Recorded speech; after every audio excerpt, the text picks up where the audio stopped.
Pat, it's such a pleasure to have you here. Thank you for coming to CATSKILL.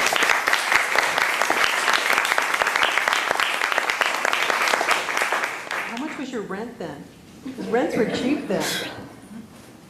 My rent in my first little store was on Washington Place between Washington Square Park and Broadway. $175 a month. When I moved to 8th Street, it jumped to $500. That was in 1971. It's probably like 14,000 now. It's insane. Yeah.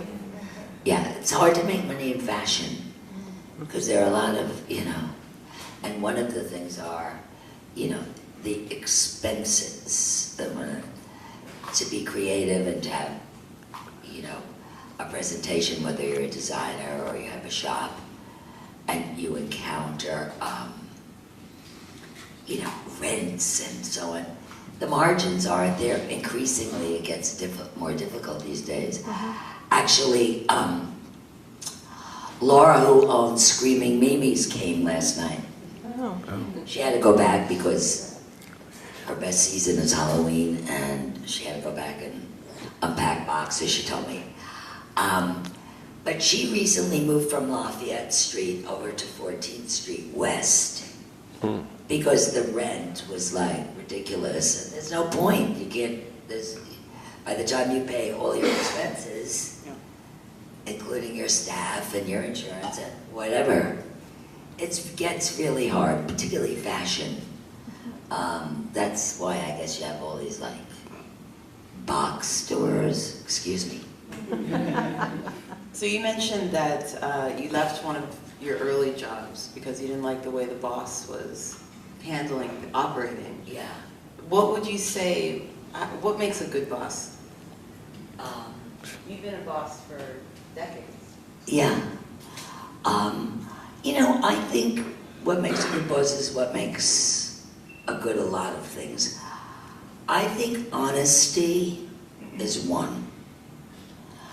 I think also that when your staff sees you working hard and caring not only about the business, but also for the people, for the team, I think that makes a good boss. In the end, in a small business, it could be little, or it could be a little bigger, or whatever. The personal relationship, I think, is very important. And, you kind of do see it today a lot with a lot of these industrial small companies like going out and, the boss trying to keep the place open and keep their workers, with jobs. But, you care for your business and you care for the team who help you make this business. I think that's what makes people who work your team respect you. I think you teach by example, not by lecture. That's basically, I don't know, the way I learned. Were there aspects of the fashion industry that were challenging for you when you started it because you're a woman, or do you think that the fashion industry is easier for women to excel in, or not? First of all, I never thought of myself as a woman. I didn't think of myself as a man. I was a person.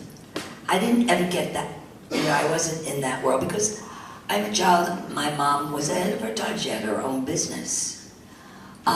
So my reality wasn't, I had that reality where my family did, their own.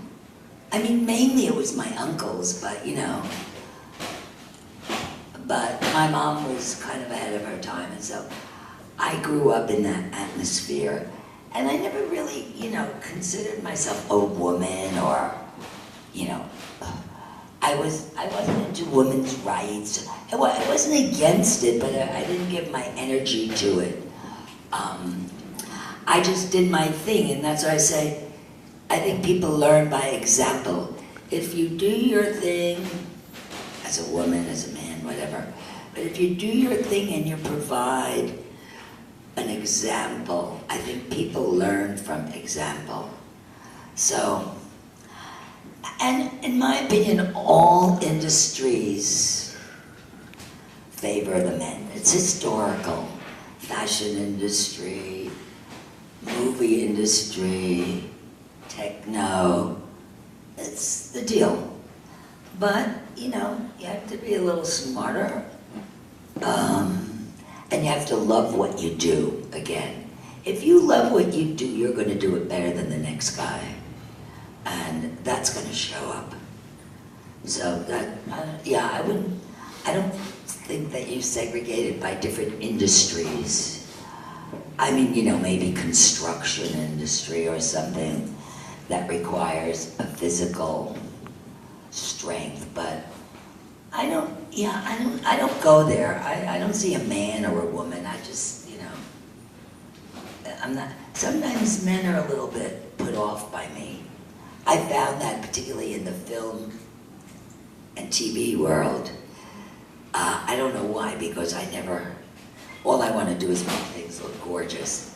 But maybe because I'm direct and I'm straightforward, I don't know, maybe what do you call it, the misogynists are a little bit threatened by it. So once in a while I've come across a man or two who, you know, were just not going to accept me no matter what. But in general, you know,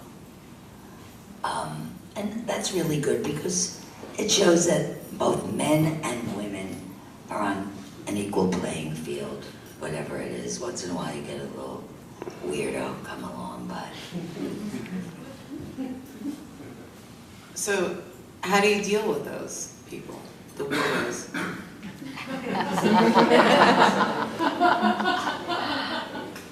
You deal with them in different ways because even though they're misogynistic, it doesn't mean they're carbon copies of each other, and they come from different places. And some, I mean, I had one example, I'm not going to mention any names, where I basically quit the job and I never quit before because this person who is a comedian, and a lot of these men, they come from the comedy world. That's how they get out there, like, I don't know what, misery. Believe me, I've worked with about 4 of them, and 3 of 4, or I've worked with more, but that personality, a lot come out of the comedic world. And, you know, it's like, I don't need this aggravation in this particular instance. I'm here to enjoy myself, not to be tortured. So, and the director was a young kid who was weak, and this actor was very strong and was like taking over. And I'm like, okay, goodbye. No problem. But, but the answer really is, it's like, all these experiences are different, just like all positive and wonderful experiences are different. There are different reasons that they become positive. So how did you transition from owning the store and being a retailer to working in film and television? How did that happen? Okay. My first experience in film was like, I think around 1985, something like that. A friend and colleague of mine by the name of Candy Price, who was one of the leading department store window artists of the time, along with Bob Curry. She was consulting on a movie which starred Diane Lane, who was like, I don't know, 18 at the time or something. And she was, her role was she was a window artist, a window designer. So my friend Candy was creating all these windows. It was basically a psychodrama. It wasn't a fashion movie per se. And somebody was stalking her outside the windows when she was doing the windows at night kind of thing. And the director asked Candy if she could suggest someone to do the clothes because Diane Lane's character was this young, fashionable girl, and she wanted somebody out of fashion and so on. So Candy, suggested me. I met the director. She hired me. I had no experience, but she was very supportive. She made sure, like, whatever team is around you in this particular job, that I had somebody who, sort of helped me up a bit because I had no experience, It's just technical things that you don't know and you learn, but it's, it's not that hard. You just have to know what it is and do it. It has nothing to do with the creative side, it's just the organizational side. So that was my first, and then from there, the producers liked my work, and that got me a second job with them out in LA, and there I met a producer, and it just grew from there. And we were talking about this a little bit earlier. Can you describe your process of how you create characters with clothing? Okay. The character comes from the script. I read the script. It describes the character through their dialogue or different stage direction. So that's the beginning. Then an actor is casted. And I mean the actor because that's extremely important. My relationship with the actor is the main relationship for me in this process. And I basically try to find the parallel lines between the character and the actor. And once I can isolate them and recognize and understand what these parallel lines are, I try to stay within the parallel lines, whether it's a body type or a taste level, whatever the actor is messaging to me, and of course the script, and the actor is basically creating the character on the camera, in front of the camera. I just try to understand what that is and work within it.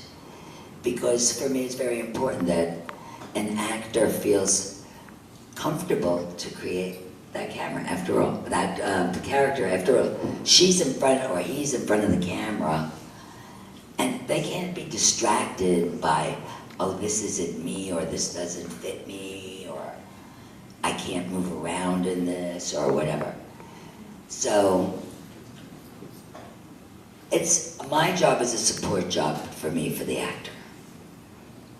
Absolutely. And that's who I deal with mainly.